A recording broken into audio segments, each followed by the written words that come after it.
किसी को फंसाने की कोई साजिश न हो पाए। ई बयान बलात्कार की पीड़िता का या छेड़खानी की पीड़िता का ई बयान को भी कानूनी माना गया है और कोर्ट में ऑडियो वीडियो के माध्यम से पेशी करने का भी प्रावधान हमने किया है। ई पेशी में गवाह, आरोपी, विशेषज्ञ और पीड़ित सभी को कानूनी जामा पहनाने का काम किया है। इसमें जो फॉरेंसिक विजिट को अनिवार्य बनाया गया है, इसको हमने दूरदर्शितापूर्वक काम कर नेशनल फॉरेंसिक साइंस लेबोरेटरी 2020 में बनाकर इसके लिए ट्रेन मैन पावर का सर्जन का काम ऑलरेडी कर चुके हैं। मुझे पूरा भरोसा है कि 3 साल के बाद इस देश में हर साल 40,000 से ज़्यादा ट्रेन मैन पावर का फोर्स हमारी कानूनी क्रिमिनल जस्टिस सिस्टम की सेवा में उपलब्ध होगा।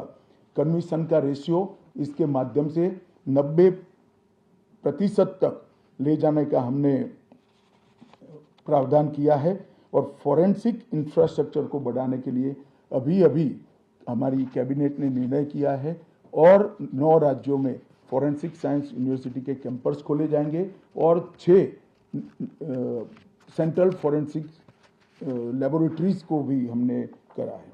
ये कानून विक्टिम सेंट्रिक है।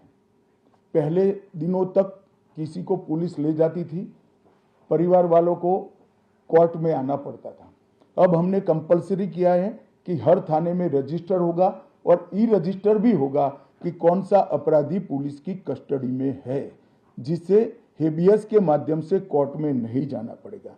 तलाशी और रेड दोनों स्थिति में वीडियोग्राफी की जाएगी, जिससे पुलिस के अधिकारों का दुरुपयोग न हो पाए।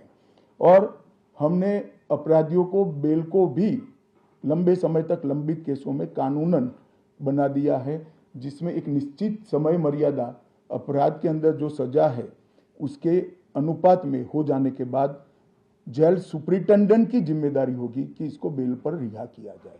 तो इसके लिए कोर्ट में किसी को जाने की जरूरत नहीं पड़ेगी।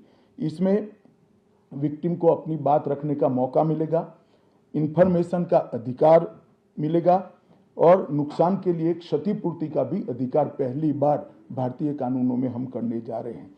0 FIR, विक्टिम की FIR की प्रति की निःशुल्क प्राप्ति और 90 दिन में जांच का रिपोर्ट देने से इससे बहुत बड़ा फायदा होगा। समय पर न्याय, लगभग 35 न्याय प्रणाली की 35 धाराओं में हमने समय मर्यादा निश्चित की है और ये टेक्निक के आधार पर प्रोसीडिंग्स होने के कारण भी समय पर न्याय मिलेगा।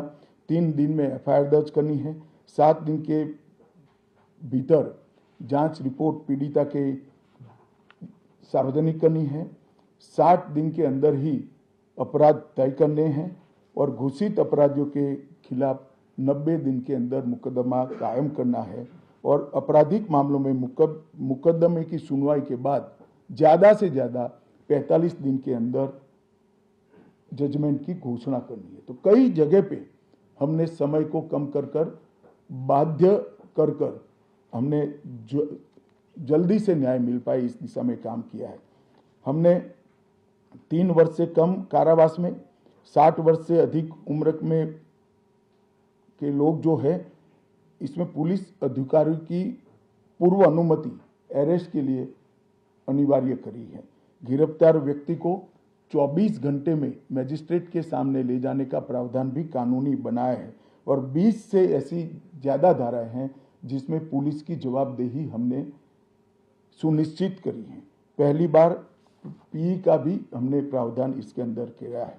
साक्ष्यों के संबंध में भी टेक्नोलॉजी को हमने बढ़ावा दिया है। इलेक्ट्रॉनिक साक्ष्यों के प्रति विश्वसनीयता बढ़े, इसके लिए कानूनी प्रावधान कड़े किए हैं।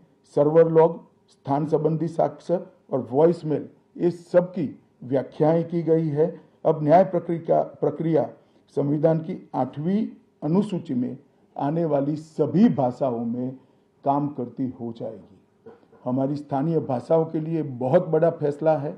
हमारा पूरा सॉफ्टवेयर जो बनेगा वो 8वीं अनुसूची में आने वाली सभी भाषाओं में बनेगा। कानून बनने के बाद संसद ने पारित करने के बाद तैयारी के लिए ढेर सारा प्रयास भारत सरकार के गृह मंत्रालय और हर राज्य के गृह मंत्रालय और जस्टिस मंत्रालय ने किया है। लगभग 22.5 लाख पुलिस कर्मियों की ट्रेनिंग के लिए 12,000 मास्टर ट्रेनर्स बना दिए गए।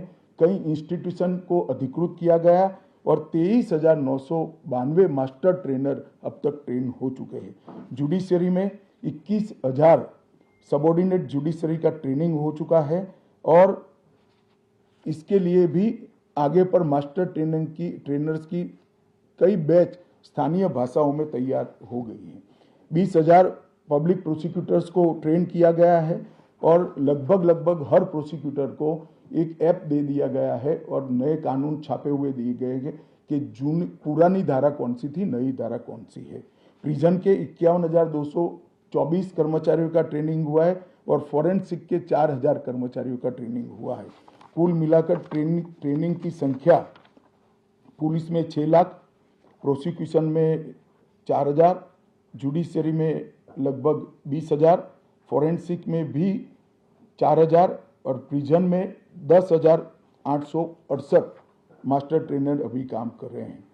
मित्रों, ये संहिता के लिए कुछ विपक्ष के मित्र अलग अलग बातें मीडिया के सामने रख रहे हैं कि अभी ट्रेनिंग नहीं हुई है, चर्चा नहीं हुई है। मैं आप सभी को बताना चाहता हूं कि लोकसभा में कुल मिलाकर 9 घंटा और 29 मिनट चर्चा हुई है। 34 सदस्यों ने इसके अंदर पार्टिसिपेट किया है। राज्यसभा में 6 घंटा और 70 मिनट चर्चा हुई, 40 सदस्यों ने पार्टिसिपेट किया है। एक ये भी झूठ चलाया जा रहा है कि सबको बाल निकालने के बाद ये बिल लाया गया। बिल बिजनेस एडवाइजरी कमेटी में पहले से निश्चित था। मेरा ये स्पष्ट मानना है कि 14 तारीख से ही विपक्ष ने सदन का बहिष्कार करने जैसी हरकतें करी थी और शायद वो हिस्सा लेना नहीं चाहते थे। और दोनों सदनों में 14 तारीख में लोकसभा में 96 और राज्यसभा में 46 सदस्यों ने ऐसी हरकतें की जिससे पीठासीन अधिकारी उनको बाहर करने के लिए मजबूर हो जाए। फिर भी एक ऑप्शन था। ये बहुत बड़ा दूरगामी परिणाम लाने वाला कानून था।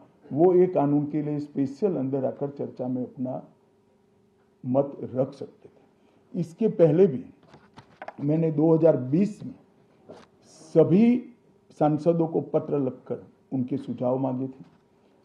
सभी मुख्यमंत्रियों को पत्र लिखकर उनके सुझाव मांगे थे।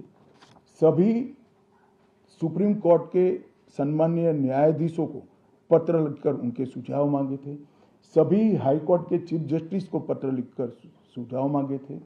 गृह सचिव जी ने सभी आईपीएस अफसरों से सुझाव मांगे थे, सभी कलेक्टर से सुझाव मांगे थे और ये सब सुझाव मिलाकर मैंने खुद अधिकारियों की बैठक को अलग करे तो मैंने खुद 158 बार इसकी मीमांसा कर बैठक कर विचार कर एक बिल बनाया।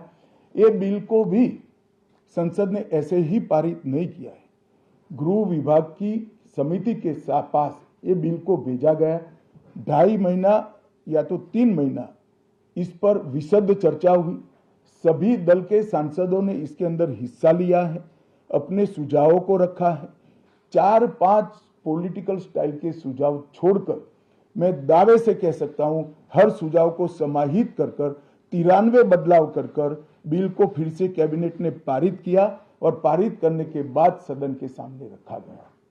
इतने बड़े सदियों के बाद हो रहे सुधार को पॉलिटिकल कलर देना मैं मानता हूं ठीक नहीं है। मेरे तो सभी विपक्ष के साथियों से विनती है, पॉलिटिक्स करने के ढेर सारे मुद्दे हैं, आराम से करिए पॉलिटिक्स, कोई चिंता नहीं, हम भी जवाब देंगे। मगर ये कानून देश के 140 करोड़ नागरिकों को संविधान का जो स्पिरिट है, न्याय और आत्मसम्मान, वो समय पर दिलाने की एक एक्सरसाइज है। तो आप सभी लोग इसमें कोऑपरेट करिए और मैं मानता हूं कि जिसको भी कुछ कहना है, मेरा दफ्तर हमेशा खुला है, मैं अवेलेबल हूं। मिलने से पहले रोड पर जाना मैं मानता हूं ठीक नहीं है। चर्चा करनी चाहिए, कुछ भी हो बात करनी चाहिए। और मेरा स्पष्ट मत है जो मैं आज बेबाक तरीके से आप लोगों के सामने रखना चाहता हूं, रिकॉर्ड के आधार पर कह सकता हूं मैं, भारत के आज़ादी के बाद किसी भी कानून पारित कराने के लिए इतनी लंबी चर्चा का प्रोसेस नहीं हुआ है।